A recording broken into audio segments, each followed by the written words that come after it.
morning, students. Welcome to my class. Students, probably this is for the first time that we are interacting with each other. So let me introduce myself first.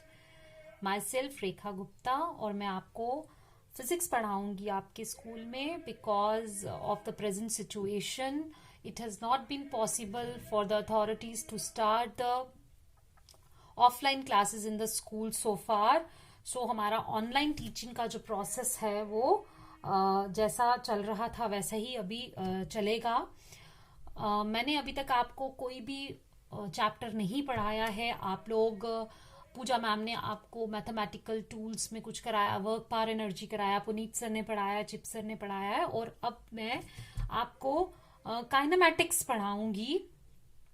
और आज ही से हम लोग ये chapter start करेंगे. First of all आपको ये जानना है कि आप लोगों ने जो एग्जाम देने हैं उसमें आपने सर्टन नोटिफिकेशंस में भी पढ़ा होगा that you have to attempt only the 70% of the entire syllabus जो आपका है उसमें से आपने अटेम्प्टेशन जो करनी है वो 70% की करनी है. You will be evaluated only for the 70% part of the syllabus. ठीक है. सो इनकम्प्लीट आपको आई थिंक कि पुनीत सर ने बहुत डिटेल में सारा सिलेबस डिस्कस किया हुआ है. And straight away coming to our topic, तो काइनेमैटिक्स बेसिकली जो चैप्टर है that is the most basic chapter of physics you can say. और यहाँ इस क्लास में भी आप कह सकते हैं कि क्लास 11th में भी हमारा जो सबसे बेसिक चैप्टर है जिसके ऊपर ज्यादातर जो कॉन्सेप्ट्स हैं वो बेस्ड हैं दैट इज काइनेमैटिक्स. उसका रीजन क्या है कि आप देखते होंगे कि जितने भी हमारे डे टू डे लाइफ के एक्सपीरियंसेस होते हैं या हमारे साइंटिफिक एक्सपीरियंसेस होते हैं they are all based, they all concern with the things that move.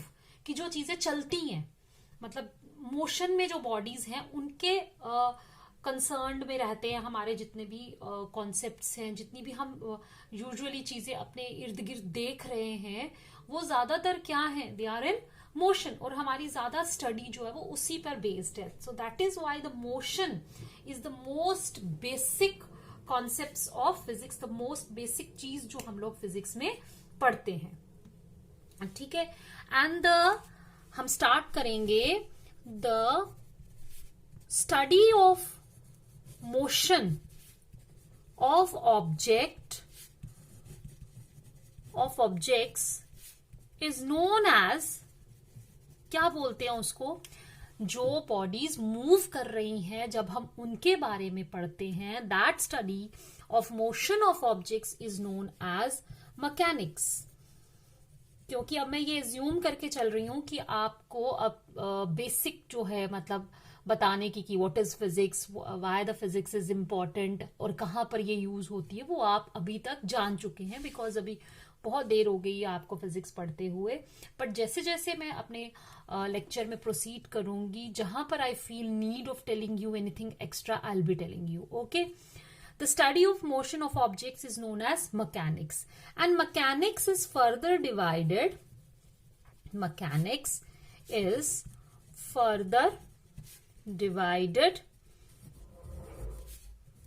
into 3 parts. ठीक है. 3 parts में हम mechanics को divide करते हैं. The first part is known as statics. ठीक है.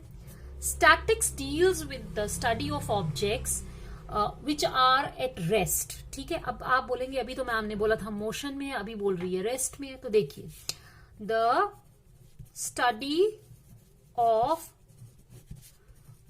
Objects which are at rest और इन इक्विलिब्रियम. ठीक है.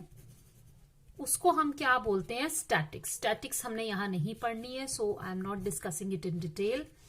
अब नेक्स्ट पार्ट है हमारा कि मैकेनिक्स का ही दूसरा पोर्शन है काइनेमैटिक्स. ठीक है. Kinematics means, kinema is a Greek word which means motion. क्या मतलब होता है इसका, motion. It deals with the position and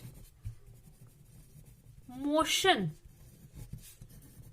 of the objects with respect to the observer.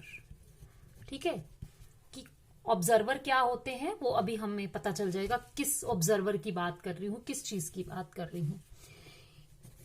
It has no connection with the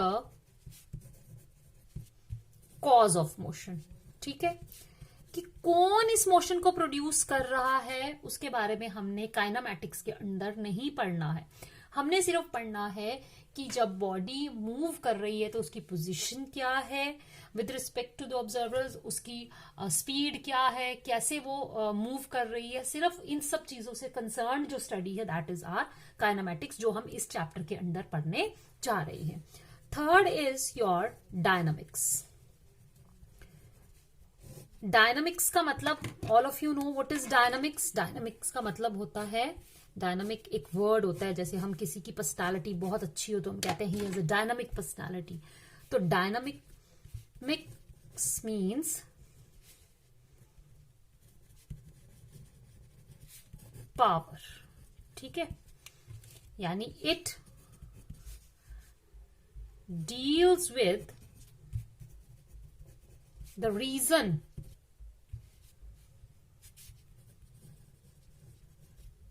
that produces motion. और वो क्या होता है? That is force. फोर्स और लॉज ऑफ फोर्स के साथ जो branch deal करती है that is dynamics, and that is our next chapter, that is laws of motion. तो हमने अब यहां पर जो पढ़ना है वो है आपका चैप्टर काइनेमैटिक्स. ठीक है, तो आ जाइए अब हम काइनेमैटिक्स के बारे में बात करते हैं. अब बताइए कि a body is said to be in rest और इन मोशन. ठीक है, with respect to the observer who is observing, जिसके हिसाब से हम लोग कहते हैं कि बॉडी रेस्ट में होगी या मोशन में होगी. तो उसके लिए मैं आपको एग्जांपल दूंगी. The body is said to be in rest, said to be in motion or rest with respect to the observer. मतलब कि बॉडी रेस्ट में है या मोशन में है, it is a relative term. Relative term है rest and motion are the relative terms. मतलब देखो, हम ये नहीं कह सकते कि ये बॉडी रेस्ट में है. ठीक है, आप किसी भी बॉडी को, जो बॉडी यहां पर, अब सपोज हम बात करते हैं कि हमारे कोई भी ऑब्जेक्ट है वो टेबल पर पड़ा है, तो आप कहेंगे this body is at rest. ठीक है, हमारे हिसाब से वो सही है, बिकॉज एक लेमैन लैंग्वेज में जहां पर लोगों को फिजिक्स की नॉलेज नहीं है, अगर कोई चीज अपनी पोजीशन को चेंज नहीं कर रही है विद रिस्पेक्ट विद टाइम, तो हम कहेंगे वो ऑब्जेक्ट क्या है, रेस्ट में है. और अगर कोई ऑब्जेक्ट है जो मूव कर रहा है, तो एक नॉर्मल इंसान के लिए जिसको फिजिक्स का कोई कॉन्सेप्ट नहीं है वो कहेगा ये मोशन में है. बट फिजिक्स में इन दोनों चीजों की जो मीनिंग है वो डिफरेंट है. जब भी आपको किसी चीज को कहना है कि ये रिस्पेक्ट में है, तो यू हैव टू मेंशन कि ये रेस्ट में है विद रिस्पेक्ट टू व्हाट, उसको कहते हैं हम ऑब्जर्वर. फॉर एग्जाम्पल, जैसे कि आप कह रहे हो कि rest and motion are the relative terms. Relative means कि रेस्ट और मोशन में जो बॉडीज हैं, जरूरी नहीं है कि एक बॉडी जो इस रूम में रेस्ट में है वो मेरे लिए रेस्ट में है. आप लोग जहां जिस कमरे में बैठे हैं वहां पर जो आपने चीजें रखी हुई हैं जिनकी पोजीशन चेंज नहीं हो रही हैं, वो रिस्पेक्ट में है विद रिस्पेक्ट टू आपके, जो आप वहां पर खड़े हैं उसको ऑब्जर्व कर रहे हैं. So you are the observer. In my room I am the observer. मेरे हिसाब से मेरा फोन इस समय जिससे कि मैं रिकॉर्डिंग कर रही हूं वो मूव नहीं कर रहा है, वो अपनी जगह पर स्टेबल है. It means it is at rest. ठीक है, बट मेरे रूम के बाहर से कुछ लोग जो है वो गुजर रहे हैं और उनके हिसाब से मेरा फोन जो है वो मोशन में है. वो कैसे? क्योंकि मेरे फोन की उनके हिसाब से पोजीशन जो है वो चेंज हो रही है. It means this my mobile phone is in motion with respect to the person who are moving outside the room. आपके साथ भी वैसा ही है. सपोज अब मैं इसका एक, ये तो हुआ वो एग्जाम्पल जो कि अभी मैं और आप एक्सपीरियंस कर रहे हैं. अब आप एक इमेजिन करिए कि आप लोग ट्रेन में बैठे हुए हैं या बस में बैठे हुए हैं. ठीक है. सो आपके साथ आपका कोई फेलो पैसेंजर होगा या कोई आपका फ्रेंड है. आप दोनों फ्रेंड्स जो हैं वो उस बस से ट्रेवल कर रहे हैं. So with respect to your friend you are at rest. क्यों रेस्ट में? बिकॉज आपके फ्रेंड के हिसाब से आपकी पोजीशन चेंज नहीं हो रही है. If you are moving your friend is also moving with you. मगर जो फ्रेंड आपको बस स्टॉप पर छोड़ने आया था उसके हिसाब से आप लोग क्या हो गए हैं, आगे चले गए हैं. उसके हिसाब से आपकी पोजीशन चेंज हो गई है. So you are in motion to the persons who are outside the bus. ठीक है. You are travelling in the bus. ठीक है. अपने फेलो पैसेंजर्स के हिसाब से, यानी कि उन लोगों के हिसाब से, उन लोगों के नजरिए से, उन लोगों के नजर से, यानी कि विद रिस्पेक्ट टू का मतलब है उन लोगों के रेफरेंस से आप क्या हैं, रेस्ट में हैं. लेकिन जो लोग आपकी बस के बाहर खड़े हैं उन लोगों के हिसाब से आप मोशन में हैं. ठीक है. Is it clear? तो rest and motion are the relative terms. हो सकता है एक बॉडी किसी एक बॉडी के रेफरेंस से रेस्ट में है लेकिन दूसरे बॉडी के रेफरेंस से वो किस में है, मोशन में है. तो इसका मतलब है कि जब भी आपको मोशन की या रेस्ट के बारे में बताना है तो you must have a frame of reference. Frame of reference मतलब कि आपको सबसे पहले तो आपको उसकी पोजीशन बतानी है. ठीक है. तो मैं आपको बताऊंगी. आई होप आपको यहां तक क्लियर हुआ होगा. और रिलेटिव टर्म समझाने के लिए मैं आपको एक चीज बताती हूं कि सपोज रिलेटिव का मतलब होता है कि क्वांटिटी तो वही है लेकिन उसकी वैल्यू जो है वो पर्सन टू पर्सन चेंज हो रही है. फॉर एग्जाम्पल कि एक नॉर्मल इंसान की जेब में से 2000 का नोट जो है वो गायब हो जाता है. ठीक है. गुम जाता है. तो और वही 2000 का नोट जो है वो मुकेश अंबानी के पर्स में से गुम जाता है, गिर जाता है. तो एक नॉर्मल इंसान को तो 2000 के गुमने के बाद मुझे नहीं लगता कि उस रात वो ठीक से सो पाएगा. लेकिन क्या मुकेश अंबानी पर इसका कोई असर होगा? उसको तो शायद पता भी नहीं चलेगा कि उसके पॉकेट से 2000 रुपया निकल चुका है. और यहाँ हो सकता है कि उसको पता अगर चल भी जाए तो उसको कोई फर्क पड़े भी ना. इसका मतलब है कि 2000 का जो नोट था, 2000 का जो अमाउंट था, उसका amount remains the same but उसकी इंपॉर्टेंस, बट उसकी वैल्यू जो है from person to person change होती है. एक नॉर्मल इंसान के लिए, ऑर्डिनरी पर्सन के लिए उसके गुम जाने पर बहुत कुछ लॉस हो जाता है. लेकिन एक मिलियनर लाइक मुकेश अंबानी अगर उसकी पॉकेट से वो निकल जाता तो उसके लिए उसके ऊपर उसके जाने से, उस 2000 नोट के जाने से कोई भी ज्यादा असर नहीं होगा. So this means that 2000 has a different meaning, has a different value for an ordinary person and it has a different value for a किसके लिए, बिग मिलियनर्स. ठीक है. तो इसका मतलब होता है रिलेटिव. रिलेटिव मतलब जिसकी value from person to person change होती है.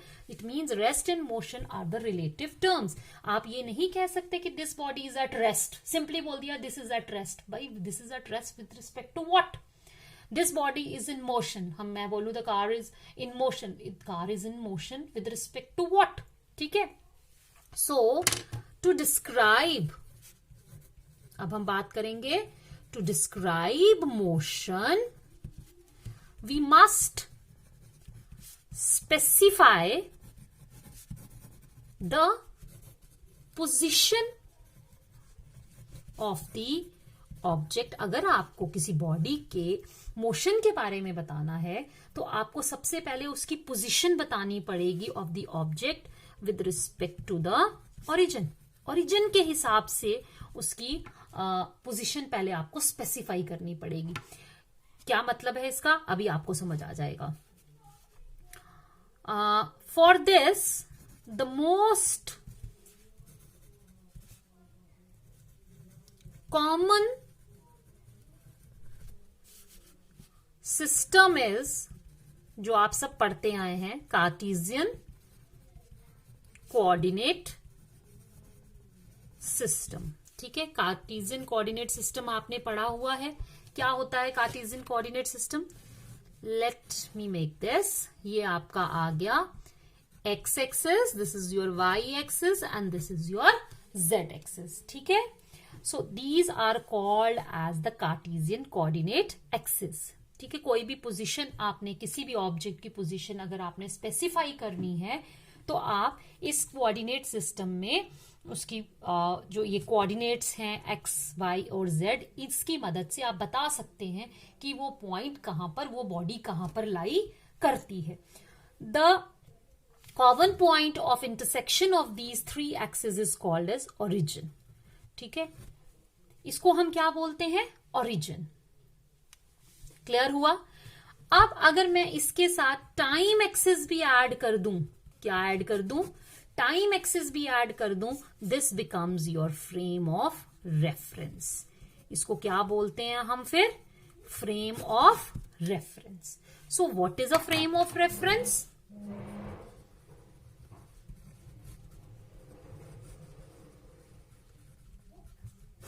Frame of reference, it is defined as the set of coordinate axes attached to a body to specify its position or the time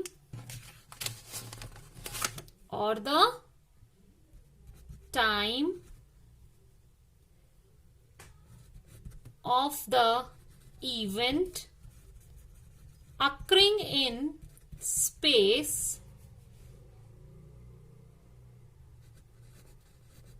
relative to the origin is known as frame of reference। ये काट दो, relative to the origin. ठीक है, is known as frame of reference. मैं अभी बताती हूं आपको कि फ्रेम ऑफ रेफरेंस का मतलब क्या हुआ।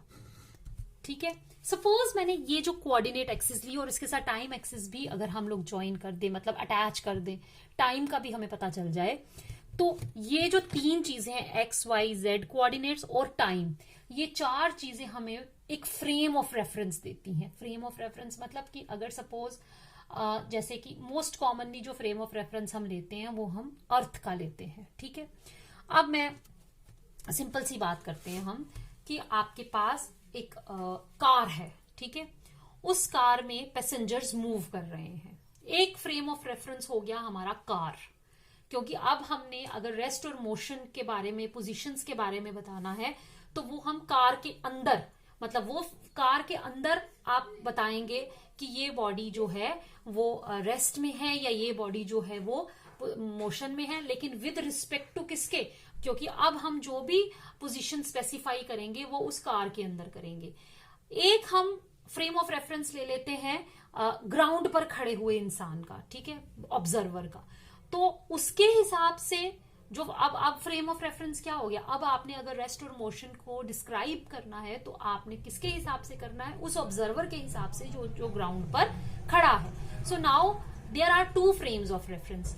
Suppose one is taken as the car in which the passengers are moving, और एक ले लेंगे आप ground on which the passenger is, on which the observer is standing. ठीक है, अब कार के अंदर जितने भी पैसेंजर्स बैठे हुए हैं वो सेम स्पीड से मूव कर रहे हैं। ठीक है, वो कार की स्पीड से ही मूव कर रहे हैं। सो अगर हम फ्रेम ऑफ रेफरेंस कार की बात करें तो the passenger who is sitting inside the car is at rest with respect to the car के हिसाब से, क्योंकि कार के फ्रेम ऑफ रेफरेंस के हिसाब से वो रेस्ट पे है, क्योंकि अगर कार मूव कर रही है तो वो भी उसी हिसाब से मूव कर रहा है।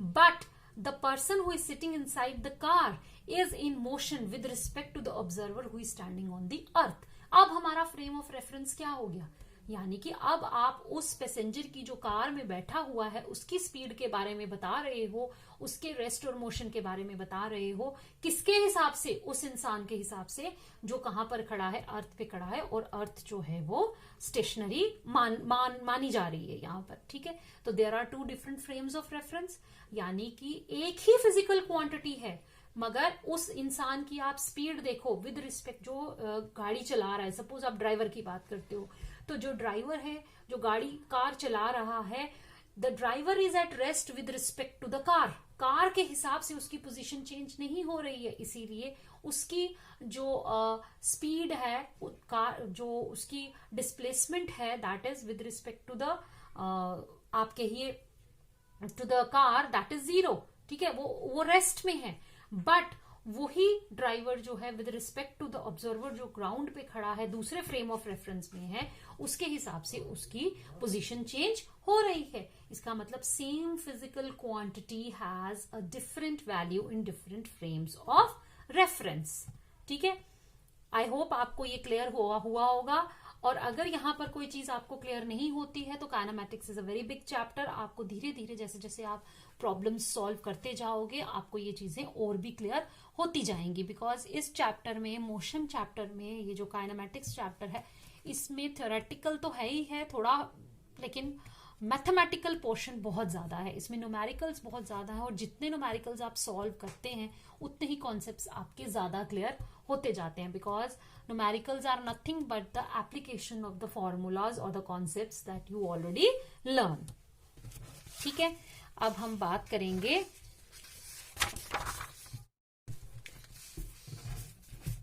नाउ लेट्स डिस्कस डिस्टेंस, और फिर बाद में हम करेंगे displacement. What is distance? Distance all of you know, it is the total path covered, ठीक है। सपोज मैं यहां पर ये देखती हूं, ठीक है, ये पॉइंट है ए और ये पॉइंट है बी। अब अगर बॉडी को मूव करना है from point A to point B, suppose it follows this curved path, तो ये जो पाथ है दिस, ये क्या रिप्रेजेंट कर रहा है? It is the distance travelled. क्या पाथ, ये ए बी क्या है? So here A B is the distance travelled. जब हम डिस्टेंस की बात करते हैं तो इसमें it is independent of the direction की बॉडी जो है वो कौन सा पाथ फॉलो करके गई है, whether it has gone straight away path या वो जिगजैग पाथ या कर्व्ड पाथ या कौन सा पाथ कवर करके गई है, बट जो टोटल डिस्टेंस बॉडी ए से बी पर जाने के लिए लगाएगी that is the distance covered between these two points. तो ए से बी पर जाने का एक रास्ता ये भी है, ठीक है, एक रास्ता है कर्व और एक है स्ट्रेट।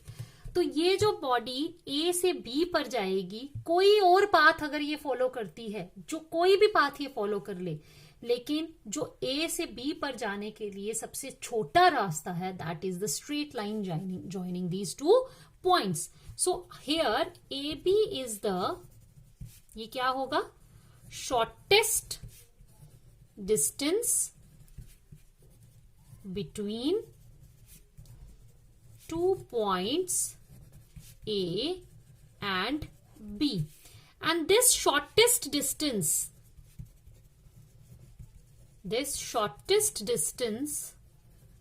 is called, इसी को हम क्या कहते हैं, डिस्प्लेसमेंट। क्या कहते हैं? डिस्प्लेसमेंट। अभी आपको सिर्फ एक फर्क पता चला है, what is distance and displacement and what is displacement in terms of distance, ठीक है। तो अगर हमें डिस्प्लेसमेंट को डिफाइन करना है इन टर्म्स ऑफ डिस्टेंस तो वो क्या होगा, it is the shortest distance between the two paths. More over distance is a scalar quantity, यानी कि इसमें डायरेक्शन की कोई इन्वॉल्वमेंट नहीं है, इट्स यूनिट इज मीटर, ठीक है, but displacement at the same time is a vector quantity.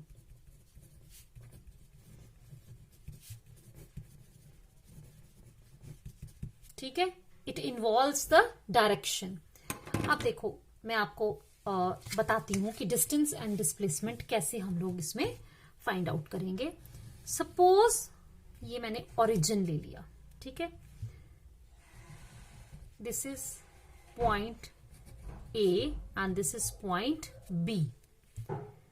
यहां से यहां तक इसकी ओरिजिन से जो पोजीशन है वो है x1 से स्पेसिफाई करते हैं और इसकी स्पेसिफाई करते हैं हम x2 से. ठीक है, नाउ a से b पर जाना है. Body has to move from, कहां से मूव करेंगे हम, a to b. Let the body moves from A to B. So, distance किसके बराबर होगा, that will be x2 minus x1, क्योंकि with respect to the origin इसकी पोजीशन थी x1 उस समय and with respect to the origin b की position थी x2. तो डिस्टेंस कितना ट्रेवल किया इसने, x2 minus x1. And what is the displacement, it is also x2 minus x1. तो यहां से हमें एक चीज और पता चली कि when the body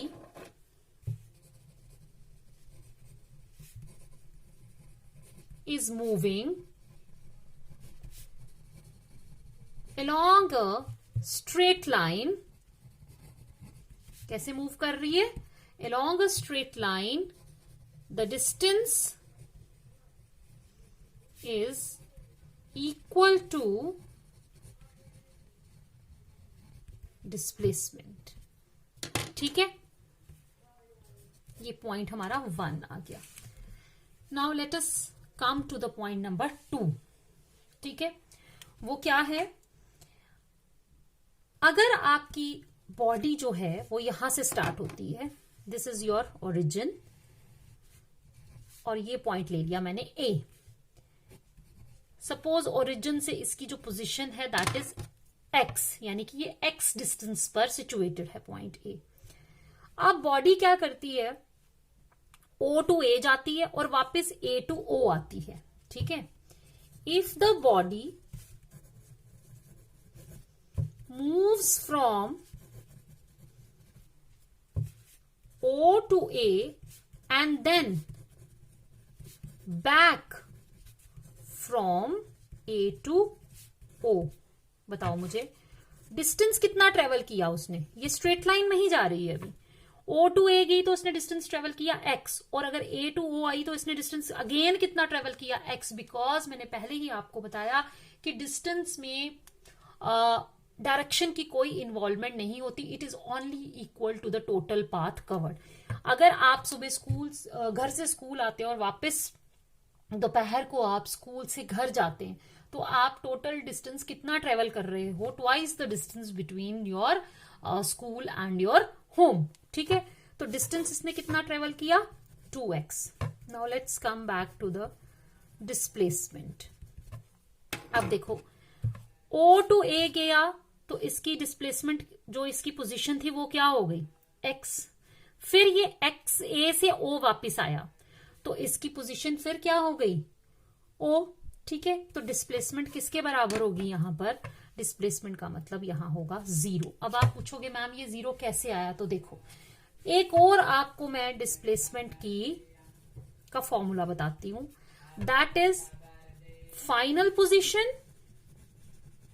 minus initial position. ठीक है, तो बताओ जब वो O टू A जाती है और वापस A टू O आती है तो इसकी इनिशियल पोजीशन क्या थी, 0. ये ओरिजिन है, इसकी इनिशियल पोजीशन थी 0 और वापस भी ये कहां आ गई है, उसी पॉइंट पर, तो इसकी फाइनल पोजीशन भी क्या हो गई, 0. तो 0 minus 0 is equal to 0. This is the best way to find out its displacement. अगर आपसे कोई पूछे, ये क्वेश्चन आता है कि आप सुबह घर से स्कूल जाते हैं and then you come back from school to home, बताइए what is your displacement. Your displacement is 0, क्योंकि डिस्प्लेसमेंट का मतलब ही है चेंज इन पोजीशन। जब आप वहीं पर आके रुके जहां से आप चले थे, आपने वहीं पर आके फिनिश किया जहां से आपने स्टार्ट किया था, तो आपकी डिस्प्लेसमेंट क्या हुई? नथिंग। Your displacement is 0। ठीक है। अब थर्ड पॉइंट है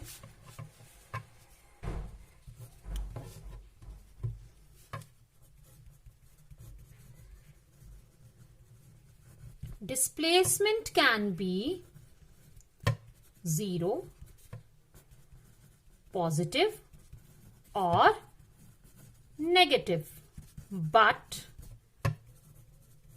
distance can be 0 or it can have certain positive value. Distance कभी भी नेगेटिव नहीं होता, पाथ कवर्ड कभी भी नेगेटिव नहीं होता, क्योंकि डिस्टेंस कभी नेगेटिव नहीं होता बिकॉज टाइम के साथ अगर आप मूव कर रहे हो तो distance, because it does not involve any direction, आप चाहे राइट टू लेफ्ट मूव करो चाहे लेफ्ट टू राइट मूव करो, आपका डिस्टेंस हमेशा बढ़ेगा। अगर आप अपनी पोजीशन से मूव नहीं कर रहे हो तो इसका मतलब है कि आपकी पोजीशन जो है वो सेम है, जहां पर आप खड़े थे आप वहीं पर हैं। उस केस में आपने कोई डिस्टेंस ट्रेवल नहीं किया, the distance travelled will be equal to 0। In that case the distance is 0 and if you are moving the distance will always be positive. Distance can never be negative. याद रखिएगा, distance कभी भी negative नहीं होता, लेकिन displacement जो है वो 0 भी हो सकती है। 0 वाला केस मैंने आपको बताया कि अगर initial and final position same हो जाए तो डिस्प्लेसमेंट 0 हो जाएगा, और अगर बॉडी जो है वो स्ट्रेट लाइन मोशन में मूव कर रही है and it is not changing its direction, it is moving in a straight line and not moving it position, तो उस moving it's changing its direction, उस केस में आपकी जो डिस्टेंस है और डिस्प्लेसमेंट है वो दोनों बराबर होंगे। वो मैं अभी आपको आगे भी डिस्कस करूंगी। अब देखिए, displacement can be 0, displacement can be 0 का मैंने बता दिया। अब डिस्प्लेसमेंट नेगेटिव कैसे हो सकती है, ये आ गया हमारा पॉइंट। ये मैंने ले लिया ओरिजिन। ठीक है, दिस इज योर ओरिजिन। आप सबको पता है कि ओरिजिन के जितने भी राइट के डिस्टेंसेस होते हैं they are taken as positive, और जितने भी नेगेटिव लेफ्ट के होते हैं they are taken as negative. Suppose ये पॉइंट था मेरा ए यहां पर और ये पॉइंट मेरा आया बी यहां पर। ठीक है, अब एक बॉडी है, उसने x1 इधर और ये मैंने ले लिया सपोज x2। ठीक है, अब एक बॉडी है, वो आपने मूव कराई, पहले वो जाती है यहां पर। मेरा जो x1 है आपको पता है वो क्या होगा, पॉजिटिव, और x2 क्या होगा, नेगेटिव। अब बॉडी O से जाती है A पर। ठीक है, कहां से जाती है, मतलब 0 से, ये जो ओरिजिन है यहां से जाती है A पर, और A से फिर वो वापस जाती है कहां पर, B पर। तो देखो, if the body moves from 0 to A and then from A to B, अब देखा आपने क्या बनेगा आपका, 0 से कहां जा रही है पहले, A पर, और A से कहां जा रही है, B पर। तो मुझे बताओ what is the distance, distance किसके बराबर होगा। ऑब्वियसली देखो, यहां से यहां गई तो डिस्टेंस कितना आया, यहां से इसने यहां मूव किया तो इसने कितना डिस्टेंस ट्रेवल किया, x1। वापस इसने A से O पर आई तो इसने कितना डिस्टेंस ट्रेवल किया, अगेन x1। अब ये 0 से कहां जा रही है, x2 पर, तो इसने कितना डिस्टेंस ट्रेवल किया, x2। तो हमारा टोटल डिस्टेंस जो इसने ट्रेवल किया वो किसके बराबर होगा, x1 plus x1 plus x2। समझ आया कैसे, 0 टू गई A, इसने ट्रेवल किया x1, A से आई O, इसने फिर से ट्रेवल किया x1, फिर O से गई B, उसमें ट्रेवल किया इसने x2। क्योंकि जब हम डिस्टेंस ट्रेवल करते हैं उस समय हम पॉजिटिव नेगेटिव नहीं देखते। Now we come to the displacement. ध्यान से देखिएगा डिस्प्लेसमेंट कैसे निकालेंगे. डिस्प्लेसमेंट की यहां पर हम वही वाली डेफिनेशन लिखेंगे, वही वाला फॉर्मूला लिखेंगे. इससे आपको बहुत इजीली पता चल जाएगा. Final position minus initial position. तो बताओ ये पूरा जो मैं बोल रही हूं ओ से ए से बी, इसमें इनिशियली इसने स्टार्ट कहां से किया था? ओ से. ओ पर हमने ओरिजिन लिया है, इसको हमने 0 माना है. तो हमारा ओ यानी कि इनिशियल पोजीशन क्या आ जाएगी? 0. और फाइनली देखिए आप ये कहां पहुंची है? यहां से होती हुई कहां पहुंची है? बी पर. यानी x2 फ्रॉम ओरिजिन, लेकिन टूवर्ड्स की तरह है लेफ्ट. तो इसको हम x2 को क्या साइन करेंगे? नेगेटिव. तो फाइनल पोजीशन इसकी आ गई -x2 और इनिशियल पोजीशन क्या थी? 0. तो देखो आपकी जो डिस्प्लेसमेंट आई इस केस में वो क्या आई? That is negative. ठीक है. ये कब होता है? जब बॉडी जो है वो टुवर्ड्स लेफ्ट अगर वो डिस्प्लेस होगी तो ओरिजिन के लेफ्ट पे जाएगी तो उसकी डिस्प्लेसमेंट नेगेटिव आएगी. ठीक है. 0 वाला केस हो गया था.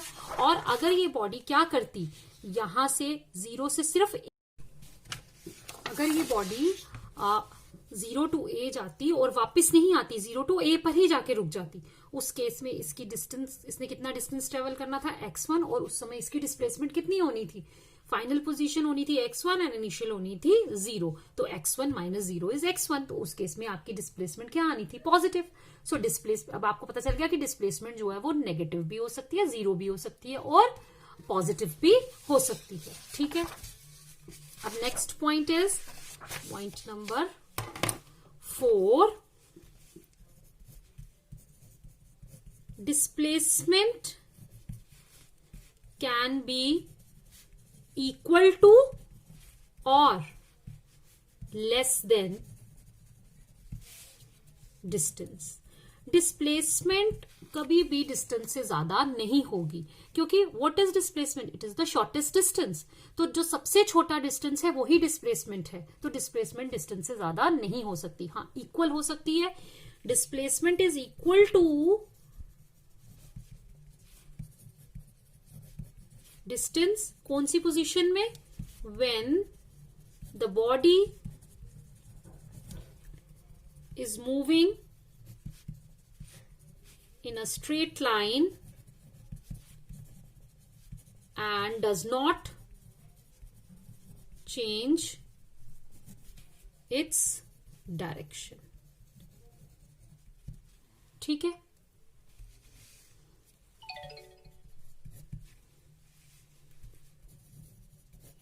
Displacement is independent of the choice of origin. आप ओरिजिन कहीं पर भी ले लीजिए, आप सेंटर में ना लेकर, जैसे ओ पे ना लेकर कहीं और पॉइंट को भी अगर आप ओरिजिन मानेंगे तो भी डिस्प्लेसमेंट की वैल्यू जो है वो चेंज नहीं होगी. ठीक है. These are certain points regarding the distance and displacement. अभी मैं आपको 2-3 छोटी छोटी प्रॉब्लम्स बताऊंगी जिससे कि आपको पता चल जाएगा. देखो, suppose the body moves 5 meter towards east and then 12 meters towards north. ये प्रॉब्लम्स शायद आप लोगों ने, जिन बच्चों ने सीबीएसई बोर्ड किया है उन बच्चों ने शायद ये प्रॉब्लम्स 9th में भी की होंगी. A body moves 5 meter towards east and 12 meter towards north. Find out its distance and displacement. ठीक है. सिंपल सा, बहुत आसान सा क्वेश्चन है. एक बॉडी है, यहां से चली है, इसने 5 मीटर जाना है टूवर्ड्स ईस्ट. ईस्ट का मतलब क्या हुआ? Towards right. ठीक है. 5 मीटर चली. अब यहां से ये 12 मीटर जाती है कहां पर? नॉर्थ पे. ये 12 मीटर चली. आपको क्या बताना है? आपको डिस्टेंस भी फाइंड आउट करना है और डिस्प्लेसमेंट भी फाइंड आउट करना है. तो सॉल्यूशन, डिस्टेंस तो बहुत आसान है निकालना. Total path, distance is equal to total path. तो वो आ गया 5 मीटर प्लस 12 मीटर, कितना हो गया 17 metre. Now what is displacement? अब पंगा कहां पड़ता है भाई डिस्प्लेसमेंट में, कैसे निकालें? Displacement is nothing but it is the shortest distance between the initial and the final point. ये इनिशियल पॉइंट था, ये हमारा क्या आया फाइनल पॉइंट। इन दोनों के बीच में जो शॉर्टेस्ट डिस्टेंस है वो क्या हो सकता है? Straight line. तो ये जो स्ट्रेट लाइन होगी that will be the displacement, and we can find out the displacement AB from this right angle triangle by using the Pythagoras theorem.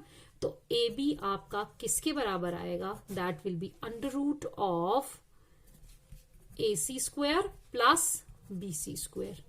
AC square क्या है? 5 का स्क्वायर प्लस 12 का square, that is 25 plus 144, that is under root 169 and that is 13 metre. देखो कितना आसान है displacement निकालना। अगर आपको कॉन्सेप्ट्स आते हो तो आप बहुत आसानी से ये क्वेश्चन सॉल्व कर सकते हैं।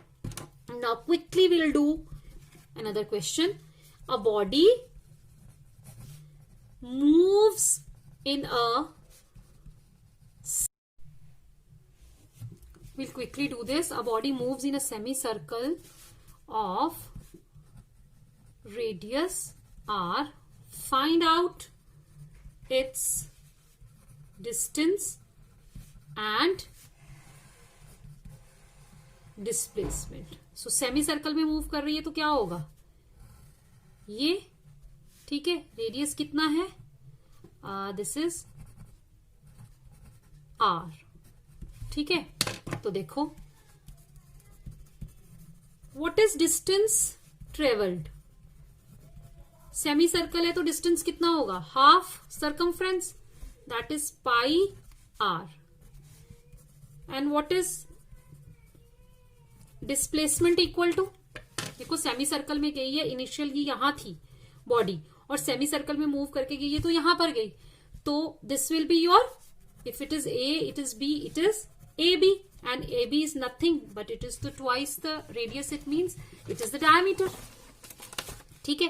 अब अगर यही क्वेश्चन मैं बोलूं आपको कि a body moves